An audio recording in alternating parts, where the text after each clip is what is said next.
Boa noite, boa noite, boa noite.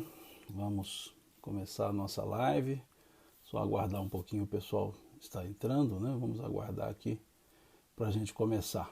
Boa noite, sejam bem-vindos, sejam bem-vindas. É uma alegria a gente poder retornar, né, à nossa live, conforme havíamos programado na última live, né? Hoje é dia 25 de agosto de 2020 e nós estamos então na nossa live de estudos do Livro dos Espíritos. Estamos estudando o livro quarto, Penas e Gozos Futuros, né? Nós vamos hoje para a questão 1012, né? Então, só aguardando um pouquinho, o pessoal já está entrando, né? Boa noite a todos vocês, sejam bem-vindos, sejam bem-vindas. Só mais um pouquinho, a gente já começa o nosso estudo, ok? Vamos lá.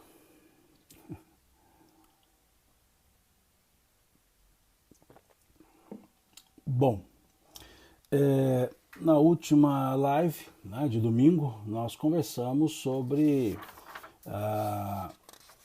terminamos analisando, deixa eu olhar aqui, sim, a questão de número 1010, né, que nós lemos aquelas respostas, 1009, desculpe, por aquelas respostas dadas por Santo Agostinho, por Lamennais, por Platão, né, por Paulo, apóstolo.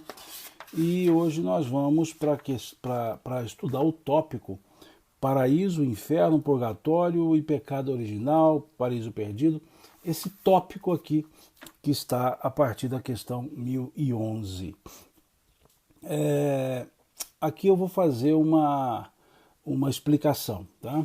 A partir dessa questão, pode ser que tenha diferença, quer dizer, pode ser não, terá diferença de numeração com o Livro dos Espíritos que vocês seguem, talvez. Vou explicar por quê. Não é que um livro tenha mais questões ou menos questões.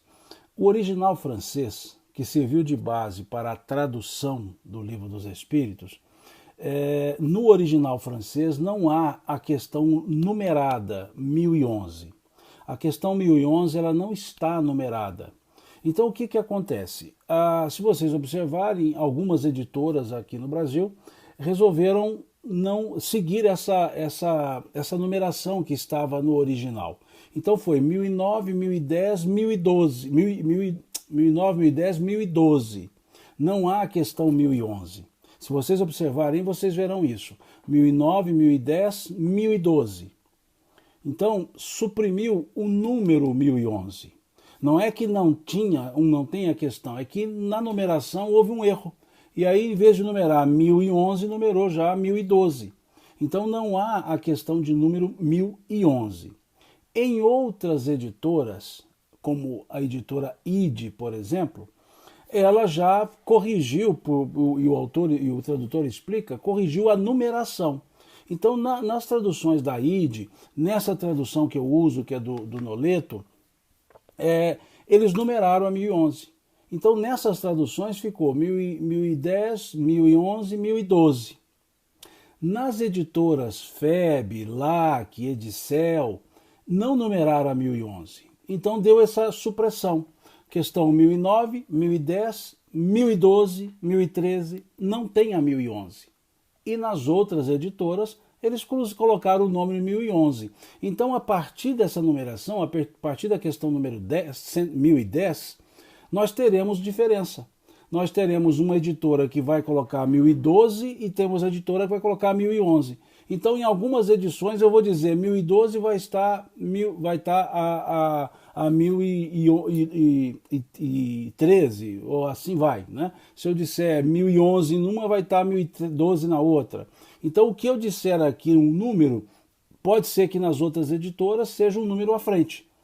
Aqui, por exemplo, no meu livro tem a 1011, mas por quê? Porque o tradutor resolveu numerar a 1011. E a base, a edição segunda, que serviu de base para as traduções brasileiras, não tem a 1011. Né? Então, algumas editoras tiraram a 1011. Então, tem tradução do Guion, tem tradução, vai depender da edição, né? E aí, então, pode dar essa diferença. Então, eu já vi as pessoas comentando aqui, a minha realmente não tem 1011. A outra fala, na minha tem 1011. Não quer dizer que tem questões a mais ou a menos. Por exemplo, aqui vai até 1019. A editora ID vai até 1018. Quer dizer que na editora ID tem uma questão a menos? Não, quer dizer que ela fez a correção da supressão do número. Então, chegou-se a 1018, ok? Então, é só para explicar isso, para que não fiquemos assim perdidos. Mas essa minha questão não bate com a sua. É a questão da numeração, pura e simplesmente. Não há supressão da questão. E aqui também o Noleto, onde em algumas questões tem a letra A, ele resolveu numerá-la também. Então pode dar diferença agora no número daqui até a última questão, ok? Não quer dizer que faltam questões ou falta uma questão no livro. Quer dizer que houve uma diferença de numeração, né? A Vânia está pedindo aqui para falar oi para a vovó, da Vânia. Então, oi, vovó. Né? Boa noite, vovó. Né? Alegria a senhora estar aqui. Vamos seguir? Então, vamos para a pergunta, que a minha numeração é 1012, em algumas vão estar 1011. Ou melhor dizendo, 1013, né? Porque eu estou saltando questões aqui. Eu não vou ler duas questões sobre ressurreição da carne, porque esse tema eu vejo que a questão está muito tranquila, é um assunto que não tem muita celeuma, né? Ou pelo contrário, pode ter muita celeuma, a gente deixa isso para um outro momento. Então eu vou para o tópico paraíso, inferno, paraíso perdido e etc. Ok? Nesse então, no caso do meu livro, é a questão 1012. Em outros livros será a questão 1013. Ok? Então vamos lá. Haverá no universo lugares circunscritos para as penas e gozos dos espíritos de acordo com seus méritos? Então vamos à pergunta. Haverá no universo lugares circunscritos, ou seja, lugares determinados, para que possa se gozar das beatitudes ou ter os sofrimentos, né? Então diz aqui, para as penas e gozos dos espíritos de acordo com seus méritos, em outras palavras, há céu e inferno? Seria aqui a pergunta, né? A pergunta então caberia aqui, existe céu e inferno? Seria resumidamente a pergunta. E os espíritos respondem, já respondemos a esta pergunta. As penas e os gozos são inerentes ao grau de perfeição do espírito. Cada um tira de si mesmo o princípio de sua felicidade ou de sua desventura. E como eles estão por toda parte, os espíritos, não existe nenhum lugar circunscrito ou fechado especialmente destinado a uns ou outros, ou seja, às beatitudes ou ao sofrimento. Quanto aos espíritos encarnados, esses são mais ou menos felizes ou infelizes, conforme sejam mais ou menos adiantados no mundo que habitam. Então vamos lá. A pergunta foi se existem lugares pré-determinados para que o espírito possa ficar depois da morte, e esses lugares seriam divididos por mérito. Em outras palavras, a pergunta é, existe um céu e um inferno, no sentido que se dá essa palavra, como lugares pré-determinados? E os espíritos respondem, já começam respondendo, que já haviam dito sobre isso, e que as consequências futuras, as consequências pós-morte, são inerentes ao grau de perfeição do espírito. Então, um espírito evoluído que desencarna, um espírito não evoluído que desencarna, tem consequências, tem percepções diferentes do mundo espiritual. Ok. Então, depois eles dizem, cada um tira de si mesmo, ou seja, cada espírito de per si, tira de si mesmo o princípio da felicidade ou desventura. Nós já analisamos isso, um estado de consciência. E como eles, os espíritos, estão por toda parte, não existe um lugar circunscrito. Ou seja, não há um lugar circunscrito para isso. Não há um lugar circunscrito para céu, para inferno. Então dizem aqui, não existe nenhum lugar circunscrito ou fechado, especialmente destinado a uns ou a outros, aos sofredores ou aos felizes. Bom, aqui cabe um bom parêntese. A questão do umbral, que a Rita acabou de colocar aqui agora. A questão do umbral. Umbral não é lugar. Umbral não é um lugar. A palavra umbral, procure no dicionário, ela é um espaço de transição. O que é espaço de transição? Vamos dar um exemplo mais fácil. O portal de uma porta, vocês sabem o que é, né? Tem a porta e tem lá o portal, não é isso? Aquele portal, ele não é nem dentro e nem fora. Aquele portal não está em um cômodo e nem em um outro. Então, se tem uma porta que separa, sei lá, a sala da cozinha, a sala do quarto, a sala do corredor, a porta debaixo dela é o umbral. Aquele debaixo dela não é nem no cômodo de lá, nem no cômodo de cá. É o umbral. Então nós dizemos os umbrais da porta, os umbrais das portas, dizemos os umbrais da janela. O que é o umbral da janela? É aquela parte dentro da janela, que não é nem na rua e não é dentro do cômodo. Isso é umbral. Esse é o significado da palavra umbral, palavra dicionário. Então umbral não é uma palavra que foi criada por André Luiz. Essa palavra é uma palavra que significa o espaço que divide dois espaços. E não é nenhum espaço e nem o outro. Então, se tem alguém debruçado numa janela, né, debruçada na janela, essa pessoa debruçada na janela, a parte que está debruçada não está nem fora e nem dentro. A parte que está debruçada está no umbral da janela. Então, umbral significa, agora sim, na simbologia que André Luiz nos trouxe, um estado de transição, um estado mental de transição. Não é não percebe o mundo espiritual, mas não percebe também o mundo material. Está no estado de transição mental. E aí o que aconteceu? As pessoas, os espíritas, foram apropriando para uma ideia criada de lugar. E aí começou, eu vou para o umbral. Não, eu estou no estado umbralino, que pode ser o lugar A, B, C, D, E, F, tal qual o céu, tal qual o inferno. Não são lugares. Porque vejam, olha a incongruência. Se todos do pensamento espírita concorda que não há um lugar chamado céu, não há um lugar chamado inferno, por que existe um lugar chamado umbral? Não são lugares, são estados de consciência. E aí, os estados de consciência que se afinizam, se aproximam, outros se aproximam. Mas não é o lugar. Não é o lugar que atraiu as pessoas, são as pessoas, são os espíritos que atraíram os afins, que pode ser no lugar daqui, pode ser no lugar de lá. Perceberam isso? Então, transforma-se num lugar, mas não num lugar pré-determinado. Transforma-se num lugar porque os espíritos se associam por afinidade. E por se associarem por afinidade, associam-se em um lugar. Mas não é o lugar para o qual eles vão, é o lugar em que eles já se encontram. E aí se reúnem por afinidade. Perceberam? E muitos espíritas acabam localizando o umbral. Fica em tal lugar. Não, pode ficar em tal lugar, no outro lugar, no outro lugar, no outro lugar. Não é um só, porque não é um lugar pré-determinado. Então voltemos ao raciocínio. Se não existe lugar chamado céu, se não existe lugar chamado inferno, por que haveria um lugar chamado umbral? Não é lugar. Céu é estado de consciência. Inferno é estado de consciência. Umbral é estado de consciência.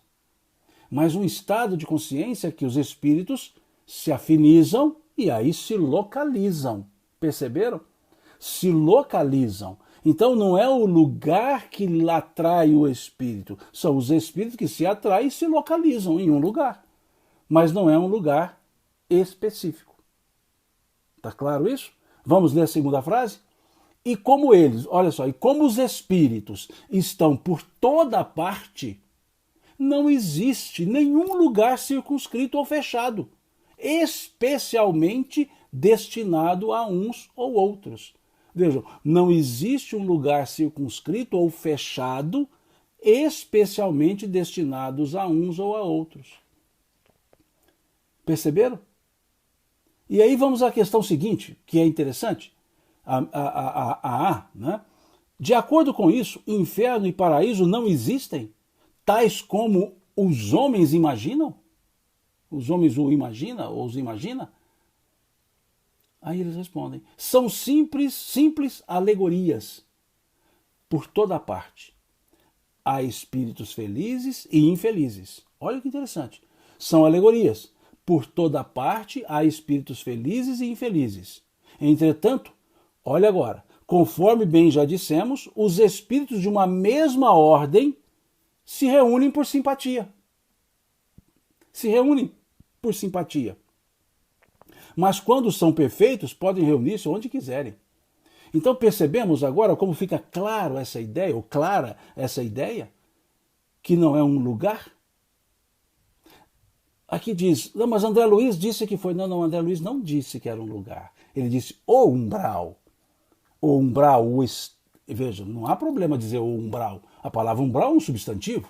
Então há um artigo definido, há uma determinante. Não há problema. Ou um lugar. Agora, quem lê é que acabou se localizando como lugar. Mas volta a dizer, é um lugar? Sim, é um lugar. Agora, é um lugar pré-determinado? Não. É isso que nós precisamos entender. Ele acaba sendo um lugar. Porque se os espíritos se reúnem por afinidade, quem se reúne em algum lugar. Então eles se reúnem em um lugar. E esse lugar, esse estado de reunião naquele lugar, vamos chamar umbral. O estado de reunião em outro lugar também será chamado umbral. Mas não é o umbral, lugar pré-determinado. Eu vou para o umbral, como se eu fosse para um lugar específico. Não, eu vou me associar com os espíritos afinidos que eu afinizo. Onde? Em quaisquer lugares. Então, André Luiz nunca disse que o umbral é um lugar pré-determinado. Pré-determinado. Ele nunca disse isso. Ele nunca escreveu isso. Que é lugar pré-determinado. Ele escreveu que é um lugar e os espíritos se reúnem por afinidade. Pode ser esse lugar. Daí um tempo esse lugar aqui não é mais umbral. É o outro lugar. Porque se associam por afinidade.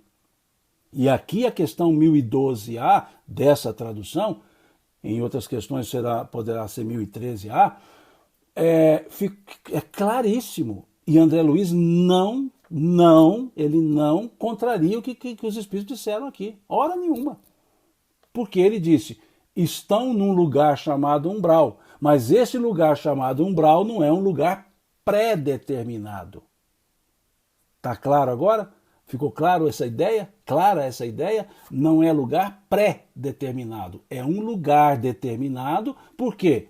Ou melhor dizendo, é um determinado lugar pela associação dos espíritos afins. Mas não é um lugar pré-determinado. Como o céu não é pré-determinado, como o inferno não é pré-determinado. Eu acho que ficou mais ou menos claro, né? Então voltemos à questão. Veja, de acordo com isso, inferno e céu e paraíso, né, não existem tais como o homem os imagina? E eles respondem, são simples alegorias.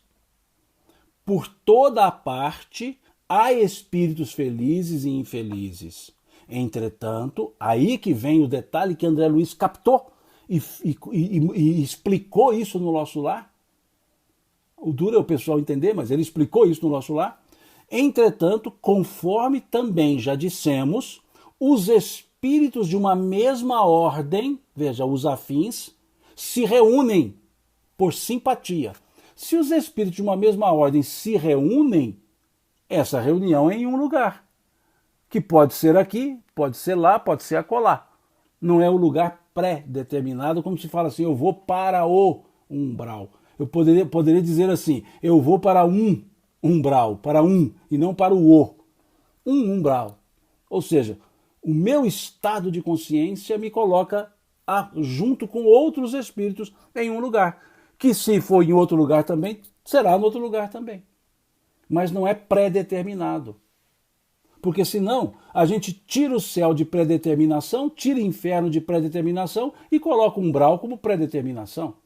Completamente incoerente. Predeterminação, pelo amor de Deus. Entendamos isso. É um lugar? É um lugar. Porque não tem como os espíritos se reunirem senão em um lugar. Mas não é um lugar pré-determinado. Tá claro isso? Não é um lugar pré-determinado, que tem um mapinha dizendo, ó, você segue por aqui, vira à direita, vira à esquerda, que você chega no umbral. Não, não é assim. Onde, com os espíritos com os quais eu me afinizo, com eles eu me encontro. Ponto. É essa a ideia, que está nessas duas questões. A questão seguinte, 1013, que em alguns livros pode ser 1014, em alguns livros pode ser 1013b, aí vai depender da editora, como eu já expliquei no início. Veja uma pergunta. O que se deve entender por purgatório? Olha, purgatório. Que os espíritas, em grande parte, querem associar com o umbral, como se o umbral fosse uma fase purgatorial, da teologia purgatorial. Mas vejam o que eles dizem. O que se deve entender por purgatório? Dores físicas e morais. Dores físicas e morais. O tempo da expiação. Agora prestemos atenção. É quase sempre na terra que fazeis o vosso purgatório e que Deus vos faz expiar as vossas faltas. Perceberam que legal isso? Até alguém me perguntou aqui, né? Podemos dizer que a terra é umbral? Aí é o que os espíritos colocam aqui agora. A questão 1013 ou 1014 ou 1012b, dependendo das editoras. Eu expliquei isso no início. Tá? O que se deve entender por purgatório? Dores físicas e morais. Tempo de expiação. É quase sempre na terra que fazeis o vosso purgatório e que Deus vos faz expiar as vossas faltas. 10, não tá?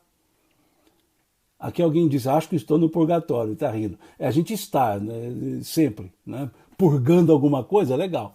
Mas percebamos então, não é lugar pré-determinado. Isso é importantíssimo. Não é lugar pré-determinado. Nem céu, nem inferno, nem umbral. Não é pré-determinação. Eu vou insistir muito nisso. Porque senão alguém pode entender que eu estou dizendo assim, não, mas não é lugar, é um pensamento. Não, não. É um estado de consciência que reúne os afins em um lugar. O que eu quero dizer é que aquele lugar não é pré-determinado. Não existe um lugar chamado umbral como se fosse só ele, né? E todo mundo vai para lá. Não, não. Qualquer lugar pode ser umbral. Qualquer lugar pode ser céu. Qualquer lugar pode ser inferno. É um estado de consciência e reunião por afinidade. Agora, o que eu gostaria de chamar a atenção ainda para a ideia de umbral é para o sentido estrito da palavra. Transição. Volto a exemplificar. Umbrais da janela. É a parte interna da janela que não é nem na rua e nem dentro de casa. Agora eu dei uma mineirada mesmo, dentro de casa, do jeito que o mineiro fala, né? Dentro de casa, do jeito que eu falo mesmo. Afinal, eu estou em casa também, né? Então, se eu estou em casa, eu estou dentro de casa. Pronto. Dentro de casa. Então, o umbral não é essa diferença, tá? Aqui alguém pergunta qual seria a diferença, a Graziele, de umbral e purgatório. Purgatório é um local teológico. Isso foi uma criação teológica para resolver um probleminha. Né? A teologia tinha uma dificuldade para explicar algumas coisas. Por exemplo, quem é bom vai para o céu, pela teologia católica, por assim dizer, das escolas religiosas. Quem é bom vai para o céu, quem é ruim vai para o inferno. E o mais ou menos vai para onde? Quem pecou vai para o inferno, quem não pecou vai para o céu. E a criança, para onde ia? Então aí criaram o purgatório. Bom, não é ruim o suficiente para ir para o inferno, não é bom o suficiente para ir para o céu. Então vai para um estágio probatório, bota no purgatório. E fica ali até purgar aqueles defeitinhos e ir para o céu. Ou não purgar e ir para o inferno. Então essa é a lógica do purgatório, que é uma teologia completamente absurda, né? Mas é um conhecimento, é um pensamento, uma linha de pensamento. Bom, nada a ver com umbral. Estado de consciência que não permite o espírito perceber que está no mundo espiritual e nem no mundo material. Por isso se chama umbral. Dê um pulinho no dicionário e olhem lá a definição da palavra umbral.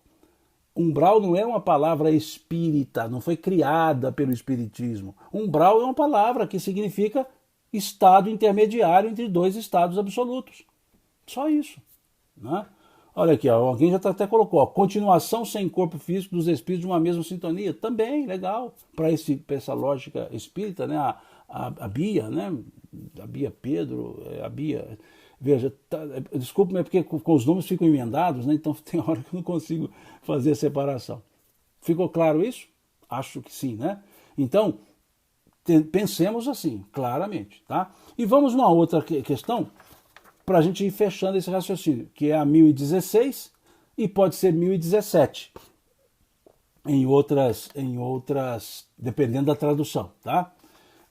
Olha aqui, alguém colocou aqui desculpe, o nome está Rejupa, está emendado. Umbral do dicionário, local de entrada para o interior, limiar, ou seja, o estado intermediário, limiar, não é lá nem cá, é o limiar, né? É o lusco-fusco, vamos dizer assim, da tarde, né? Ou da manhãzinha. Não é noite, não está claro e nem escuro, está no meio do caminho. Essa é a ideia do umbral. Então é essa lógica, tá? Agora, passa a ser um lugar, sim, porque os espíritos se reúnem em um lugar. Quem se reúne em algum lugar. Mas não quer dizer que o lugar foi feito para ser reunido como umbral. É isso que eu quero dizer, tá certo?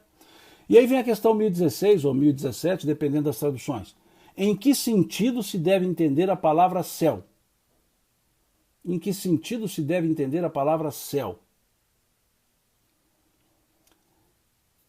Julgas que seja um lugar como os campos elíseos dos antigos, onde os bons espíritos estão aglomerados sem nenhuma ordem e sem outra preocupação do que há de gozar por toda a eternidade uma felicidade passiva? Veja, eles começam a resposta fazendo uma pergunta, né? Julgas que seja um lugar como os campos elíseos dos antigos, onde os bons espíritos estão aglomerados sem nenhuma ordem e sem outra preocupação que há de gozar por toda a eternidade de uma felicidade passiva? Não, continuam eles. Não, é o espaço universal, são os planetas, as estrelas e todos os mundos superiores, onde os espíritos gozam de todas as suas faculdades sem as tribulações da vida material, nem as angústias inerentes à inferioridade. Veja. E aí vem aquela ideia errônea também, de um céu, um lugar, os campos elíseos, né, dos gregos, um lugar com um anjinho tocando harpa eternamente. Do primeiro minuto ao último minuto, se assim existisse, da eternidade, tocando harpa. Isso é um inferno, né? Essa harpazinha no ouvido ágil, um inferno de ócio, né? Como a Dionísia coloca aqui, um inferno de ócio. Não. Jesus disse assim, meu pai trabalha até hoje e eu trabalho também.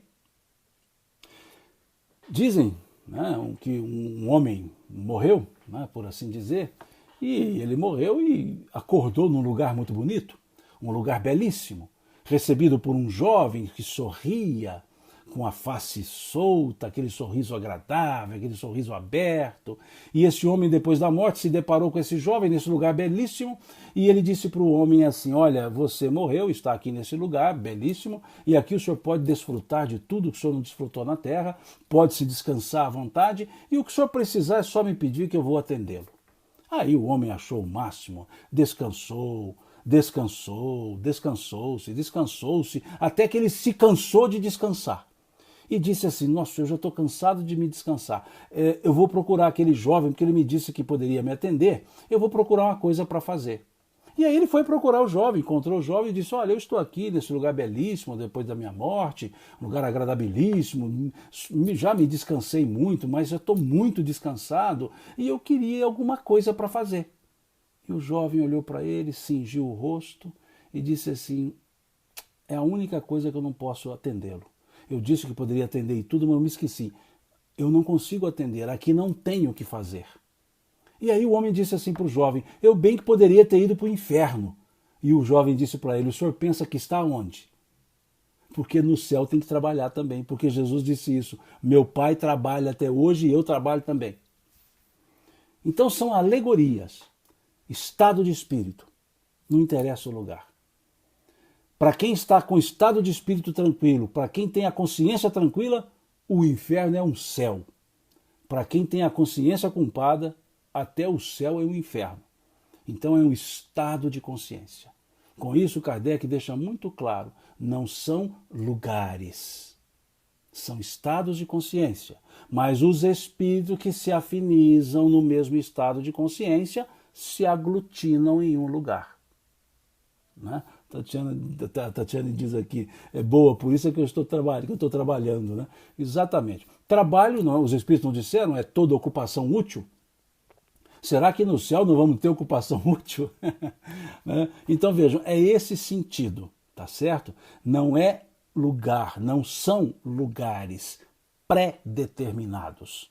São lugares quaisquer, onde se encontra uma consciência tranquila, onde se encontra uma consciência não tranquila, uma consciência culpada. E aí os afins se atraem e acabam ficando no lugar. Por isso, então, alguém disse aqui do filme André Luiz, não tinha como senão mostrar como um lugar. Mas não é o lugar determinado, pré-determinado. E a forma pensamento do lugar é consequência, eu já estou dizendo, forma pensamento. Aí é o lugar tétrico, é o lugar estranho, porque os pensamentos estão plasmando tudo isso. Tá certo? Não é que o lugar seja assim, plasma-se assim. Tanto que quando o espírito aclara a consciência, ele percebe a luminosidade que não estava percebendo. Perceberam isso? Então, aquilo que o lugar acaba sendo a consequência da forma pensamento, da consequência dos pensamentos que inconscientemente estão plasmando tudo aquilo. Eu acho que ficou claro agora, certo? E aí então vamos para a última pergunta do Livro dos Espíritos, que eu espero que a gente consiga terminá-la aqui, que é a questão 1019 ou 1018, dependendo das traduções. As traduções que repetiram 1011, que marcaram 1011, numeraram, vai a 1018. As que foram da 1010 para 1012, ficaram com 1019, né? Ok? E no caso aqui do Noleto, que ele colocou 1011, 1012 e uma que era 12A ele colocou como 13, chegou também a 1019. Tá? Só estou explicando isso para ninguém ficar perdido em números aqui, ok? E aí vem a última pergunta. O reino do bem poderá implantar-se algum dia na Terra? O reino do bem poderá implantar-se algum dia na Terra? E os espíritos respondem, o bem reinará na Terra quando entre os espíritos que a vêm habitar os bons predominarem, porque então farão que aí reine o amor e a justiça, fonte do bem e da felicidade. É pelo progresso moral e pela prática das leis de Deus que o homem atrairá para a terra os bons espíritos e dela afastará os maus. Estes, porém, só a deixarão quando o homem tiver banido daí o orgulho e o egoísmo. O que temos então aqui nesse parágrafo? O reino do bem terá lugar sobre a terra? Sim. Quando? Quando entre os espíritos que a vêm habitar, os bons predominarem sobre os maus. Então não é um quando data, é um quando momento. Não é um quando que data, é um quando momento. Momento psicológico. Momento psicológico. Entenderam? Veja, o reino do bem reinará, reinará na terra quando entre os espíritos que a vêm habitar, os bons predominarem sobre os maus. Quando? Porque então farão que aí reine o amor e a justiça, fonte do bem e da felicidade. É pelo progresso moral e pela prática das leis de Deus, que o homem atrairá para a terra os bons espíritos, e dela afastará os maus. Então aqui eles estão mostrando, inclusive, como fazer. Como fazer. Estes, porém, só deixarão quando o homem tiver banido daí o orgulho e o egoísmo. Estes quem? Os maus. Orgulho e egoísmo, as chagas da sociedade. Orgulho e egoísmo, as duas chagas da sociedade. Então, no primeiro parágrafo, eles estão dizendo, sim, a Terra um dia vai ser um mundo, terá um reino do bem. Só que para isso acontecer, o orgulho e o egoísmo têm que ser banidos da Terra. Porque enquanto houver orgulho e egoísmo, não haverá o reino do bem. Ficou claro isso? Isso nos lembra até a carta de Paulo aos Romanos, capítulo 12 da sua carta aos Romanos, versículo 2 desse capítulo 12, que o apóstolo Paulo diz assim, irmãos, não vos conformeis com este mundo, mas transformai-vos pela renovação do vosso próprio entendimento. Vejam o que eles dizem, que diz o apóstolo. Irmãos, não vos conformeis com este mundo, mas transformai-vos pela renovação do vosso próprio entendimento. Ele não pediu que transformássemos o mundo, ele pediu que nos transformássemos. E como nos transformar? Renovando o nosso próprio entendimento, como disse o apóstolo Paulo. Irmãos, não vos conformeis com este mundo, mas transformai-vos pela renovação do vosso próprio entendimento. E é isso que está no primeiro parágrafo. Enquanto permanecer orgulho e egoísmo, que são atitudes nossas, Então, se não houver a transformação nossa, não haverá a transformação do mundo. Claro isso. E seguem os espíritos. Aproximai-vos do momento em que se dará essa transformação da humanidade. Transformação que foi predita e cuja chegada cuja chegada é acelerada por todos os homens que auxiliam o progresso. Então vamos analisar essa frase. Aproximai-vos do momento em que se dará essa transformação da humanidade. A transformação foi predita e cuja chegada é acelerada por todos que auxiliam o progresso. Essa transição foi predita onde? Capítulo 24 do Evangelho de Mateus. Capítulo 24 do Evangelho de Mateus, que não vamos analisá-lo aqui. Aliás, tem uma palestra que não sei que dia, uma live que eu vou fazer, que é justamente sobre o sermão profético, sobre esse capítulo 24. Eu agora não sei que dia que vai ser nem onde vai ser, eu não sei, me esqueci aqui. Mas eu tenho esse tema aí para trabalhar em alguma live por esses dias, o sermão profético. Mas o que diz o capítulo 24 de Mateus, que é o sermão profético? Jesus ali fala, né, dos sinais. Ele não fala dos finais, ele fala dos sinais, com S. Sinais dos tempos, e não finais dos tempos. Sinais dos tempos. E ali ele diz que haverá cataclismos no sentido material, ou seja, haverá terremotos, guerras, haverá guerras, nações contra nações, mas ele diz assim, ainda não é o fim. Depois ele diz assim, filhos se levantarão contra pais, haverá abalos, mas não é o fim, é só o começo das dores. Depois, mais à frente, ele diz assim, quando este evangelho do reino, vejam, quando este evangelho do reino estiver espalhado sobre toda a terra, aí chegará o fim. Veja, quando o evangelho, olhem só, quando o evangelho do reino, quando este evangelho do reino estiver espalhado sobre toda a terra, aí chegará o fim. O chegará ao fim com cataclismos? Não. Chegará ao fim com a balbúrdia? Não. Chegará ao fim quando o evangelho estiver espalhado sobre toda a terra. Ou seja, orgulho e egoísmo banidos. Mas esse quando, Jesus não disse. Aí ele dá um indicativo. No versículo 36. no versículo 36 do capítulo 24 do Evangelho de Mateus.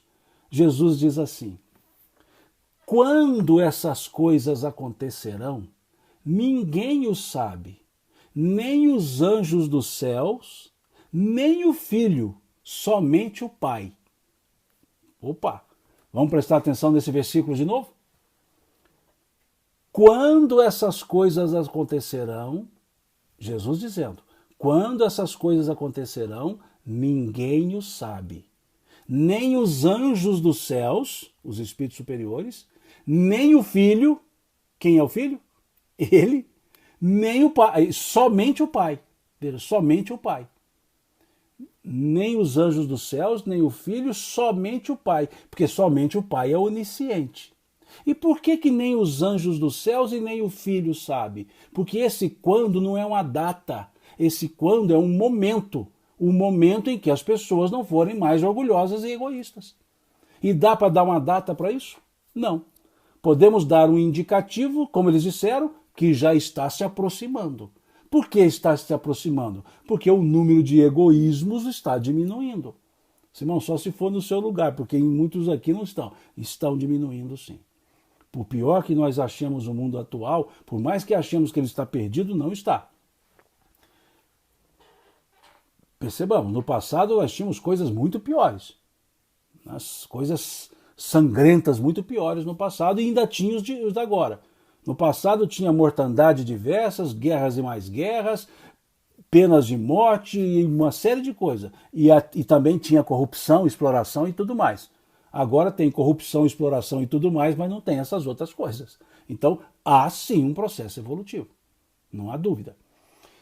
Mas então aqui diz Jesus, quando essas coisas acontecerão, ninguém o sabe, nem os anjos do céu, nem o Filho dos céus, nem o Filho, somente o Pai. Por quê? O Pai é onisciente, tudo bem, os demais não. Então isso é um momento. E aqui diz os Espíritos, então, que se aproxima o momento. Aproxima o momento. E aí vamos chamar de transição planetária, vamos chamar de mundo de... chamemos o que quiser. É um momento de transformação. Mas é um momento que pode estar começando e seguir por um bom tempo esse momento. Perceberam isso? Então não há data. Por isso nenhuma data até hoje deu certo.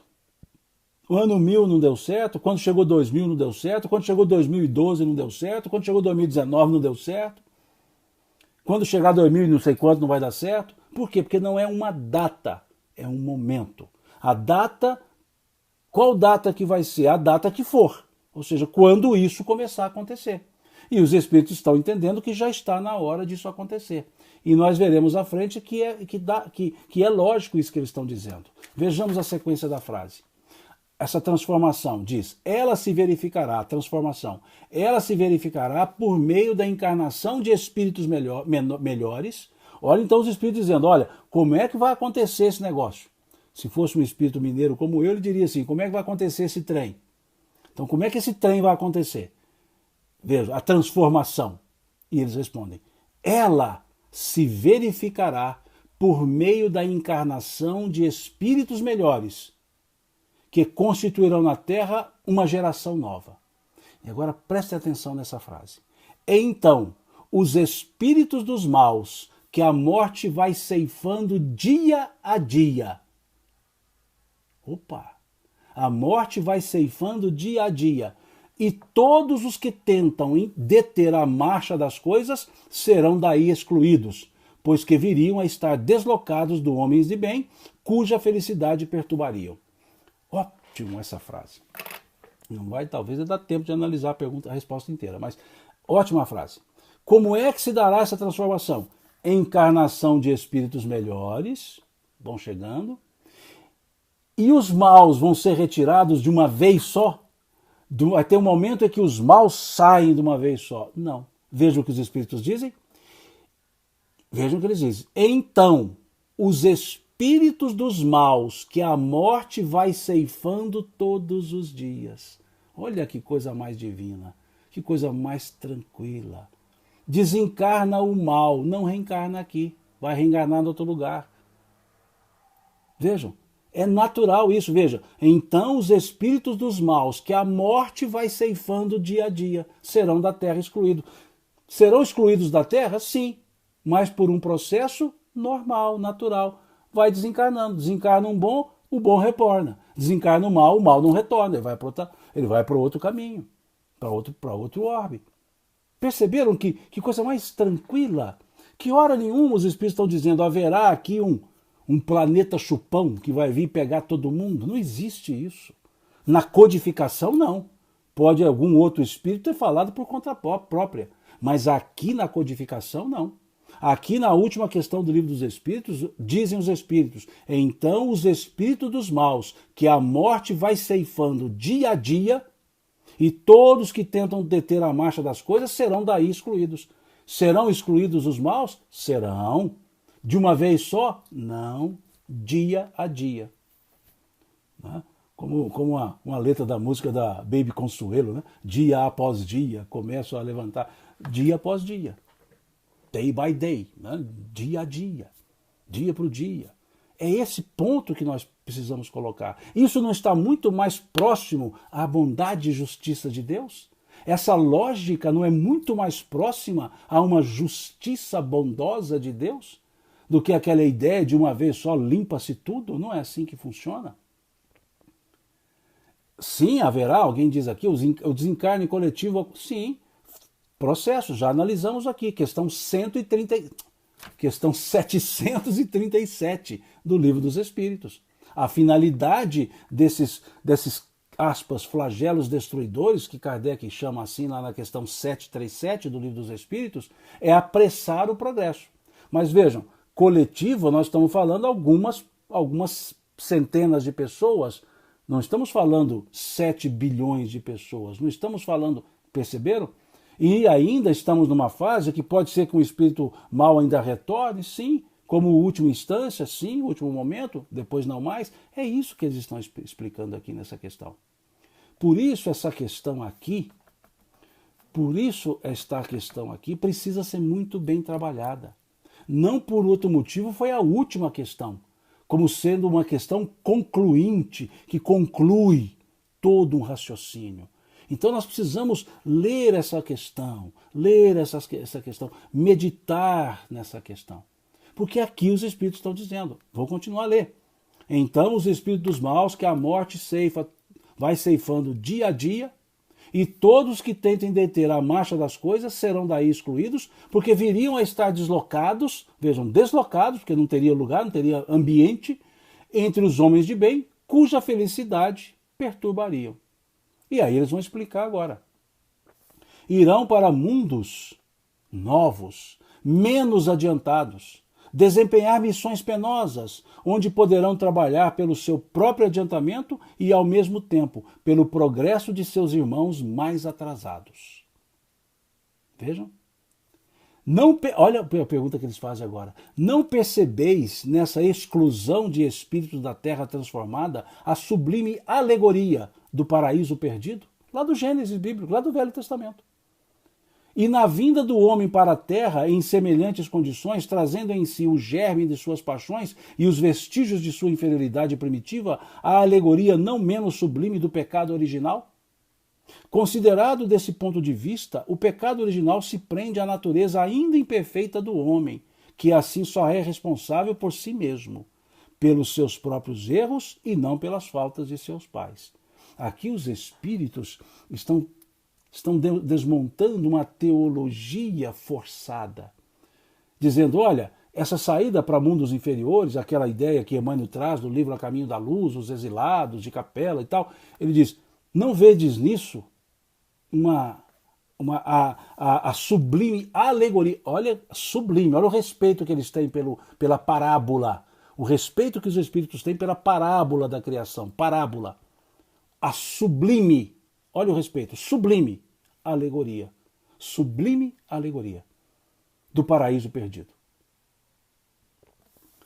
E dos espíritos chegados na Terra, vindo de um planeta melhor, para um planeta melhor, né? A ideia então desse paraíso perdido. E esse homem recomeçando com os seus erros da sua história de vida, não têm também a sublime ideia do pecado original? Olha como que eles são educados, sublime ideia do paraíso, sublime ideia do pecado original. Olha que educação. E depois eles fazem uma exaltação.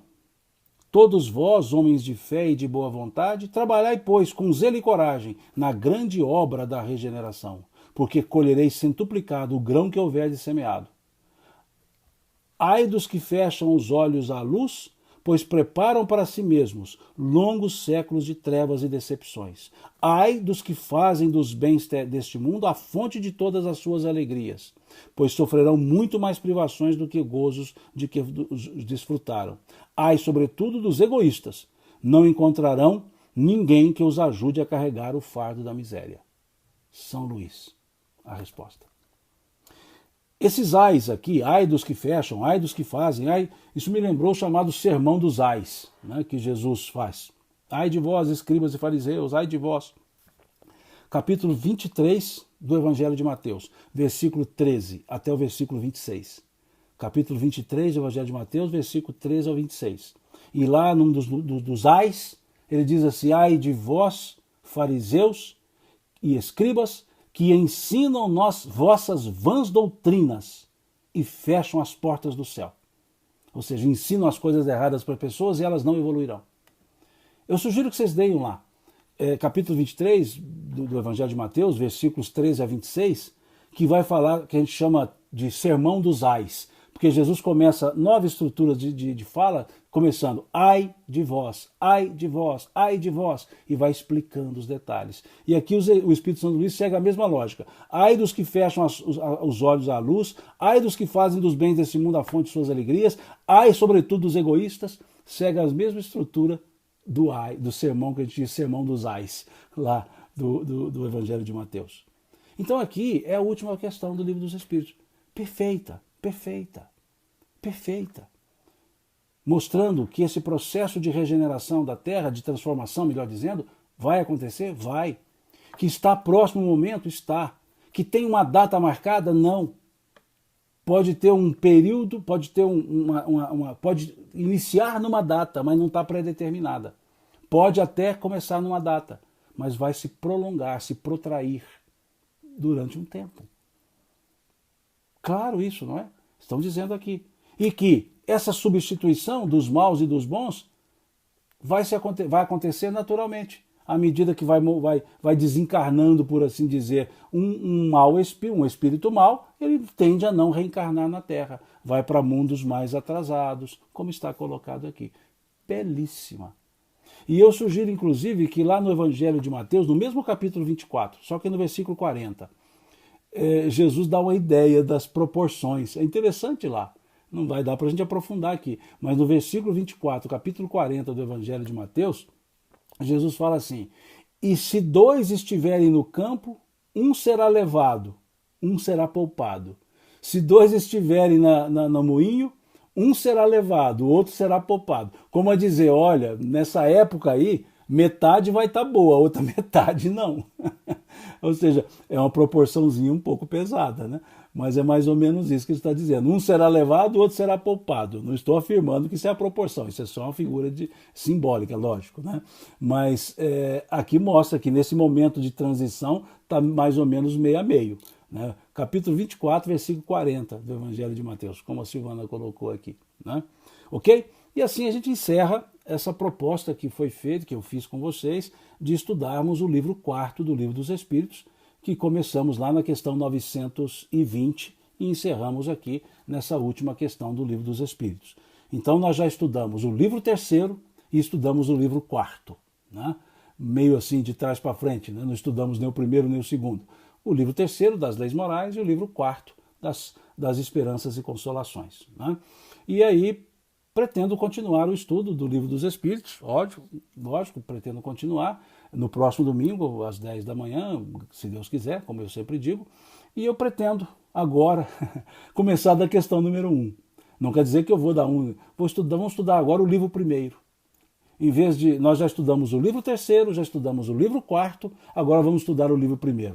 Simão, por que você não começou do primeiro na sequência? Pô, porque comecei do terceiro, só isso. Não foi um propósito pré-determinado, não foi uma estratégia. Não, é que nós fomos estudar leis morais, e aí estudamos e achamos que era interessante estudar o outro, estudamos o outro.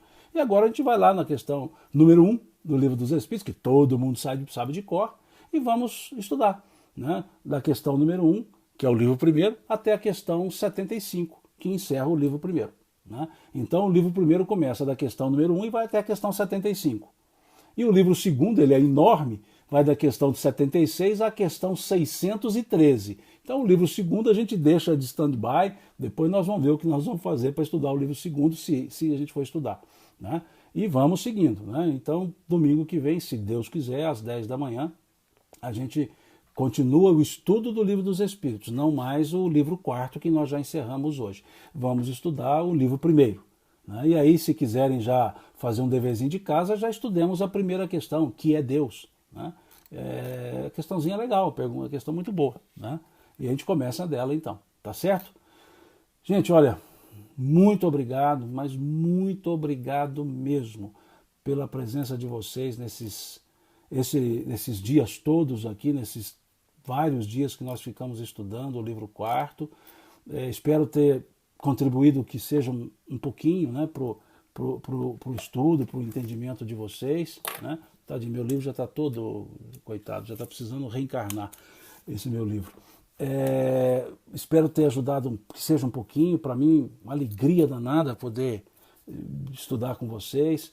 E faço aqui o convite, se vocês desejarem, para continuarmos o estudo. Né? A partir do próximo domingo, né, às 10 da manhã, a gente segue com o estudo. E depois eu organizo os dias da semana, talvez eu faça 2 dias na semana também, vamos ver. Né? Desculpe-me se porventura eu não atendi na forma que vocês esperavam, né? Me desculpem se eu não abarquei a expectativa de vocês. Lógico, tem um limite muito pequeno de conhecimento. Desculpe se porventura alguma fala possa não ter ajudado, desculpe se alguma brincadeira também. Desculpe, eu me senti não, né? Eu estou em casa, então me senti em casa com vocês e muito obrigado mesmo, de coração, por vocês terem sido esses heróis da resistência, né? Resistiram até o final. E se quiserem, né? Vamos começar domingo que vem, livro primeiro, né, das causas primeiras, já a partir da questão número 1. Tá certo? Uma boa noite para vocês, um bom sono, bons sonhos, né, uma boa quarta-feira, né, para começar amanhã. E Deus lhes pague mesmo, por todo esse carinho de vocês, por essas mensagens de ânimo que vocês postam. Isso para mim me ajuda muito, porque todos nós temos as nossas idas e vindas, nossos altos e baixos, e eu conto com a prece de vocês, né? Que vocês ao orarem, né, se lembrarem um pouquinho, põe lá meu nome nas preces de vocês, né, para a gente ir seguindo. Né?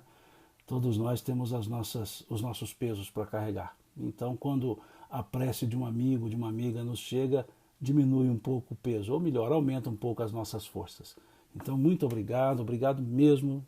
E mais uma vez, desculpe se porventura não atendi a expectativa de vocês. Tá certo? Deus abençoe, Deus lhes pague. E Deus abençoe a família de todos nós, as famílias de todos nós. Muito obrigado e até domingo, se Deus quiser. Tá certo?